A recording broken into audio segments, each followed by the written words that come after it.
I'm just sitting here, just thinking about my past and validation in general. My biological father left when I was around 6 months, so I really don't know that much about that time. But what I do know is my mother remarried when I was around 2.5. He was a military man, very young, didn't know much, but that all he knew was being raised by his mom. So, that's a pretty basic picture right there. My stepfather was extremely violent. He acted a lot on impulse and pretty much emotion.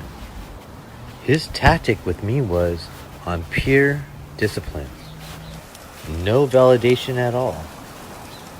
Just to break me, because to him, I was just a wild horse. I never received the nod of being approved, just a look of being disapproved. So I found myself going on adventures, getting into mischief. But isn't that what young little boys do? But that was such an adrenaline rush. I would find myself lost in the woods, crossing military baselines that said danger, finding out 30 years later that the landmines were alive. Anything I could do just to get away. Catch lizards, look for snakes, make traps. That was my peace. Then from knowledge came power. And that's where I started my journey. I educated myself on the ancients of old.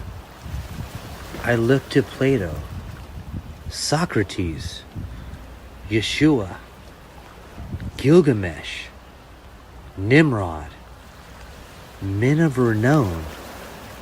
Psychologically, I created a father figure and a way of life of how man should be, regardless of nature versus nurture. The DNA imprint kicks in, and that's where the change starts. There is no matter if your parents were terrible. You choose. You have a choice.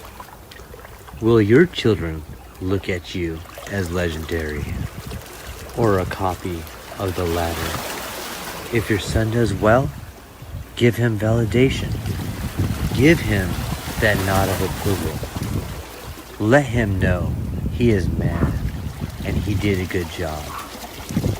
In so doing that, he will be confident in his ways and will not look to his left or his right. Why? Because his approval is from his father, and that's what matters. Give validation. Caucasoid out.